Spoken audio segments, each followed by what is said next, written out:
all that, throw it out.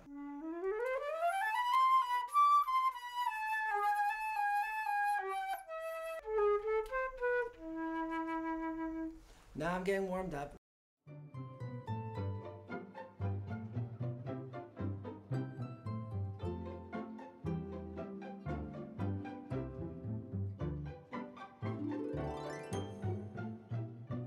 Welcome to Mitchell Kaplan's Coffee Corner.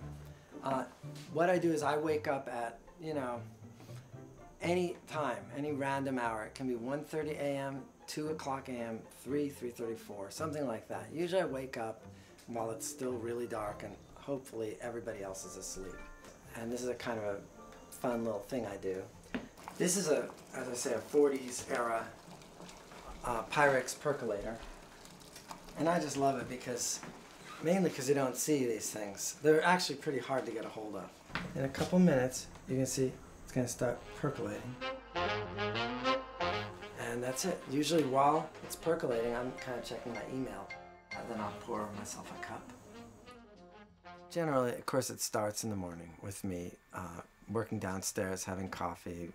But I can't sit at one place all day long and write. I like to change where I go and where I work. So I come up here, I turn on my air purifier, and it makes enough noise that it cuts out the sounds of traffic and people. And generally, I know what I'm going to write in terms of the scene and the characters. And so I'm kind of writing a very, very preliminary sketch. And then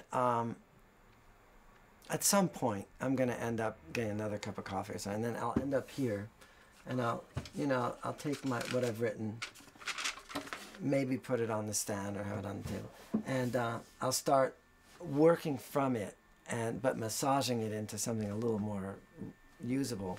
But usually, I'm just writing from scratch, but looking at this, and then it gets revised from there. So I'll sit here and work for several hours at a stretch, Then I'll go downstairs again and have some more coffee. I was running on a treadmill in the film industry.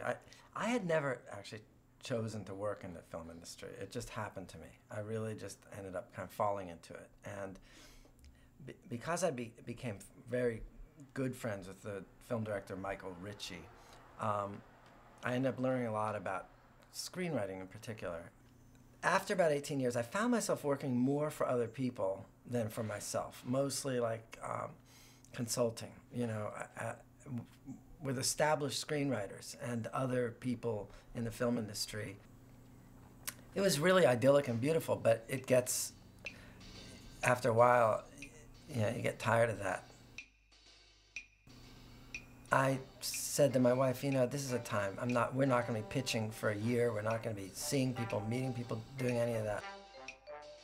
I started working on this novel that I had the idea for some time, and I had not had the time to work on it.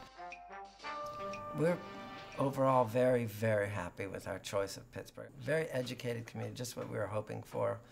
A lot of writers that we've become friendly with. And also, I just love the views of the city, the rivers and the hills and the old buildings from the period when Pittsburgh was one of the most important cities in the world. I just love it. So I'll tell you about another great work of art that we have. This is a piece of art that I acquired just recently. It was produced by the One Book, One Jewish Community program in Philadelphia, Pennsylvania. My wife actually thought that the dining room was not the right place for this one, but so far I've prevailed just for the moment.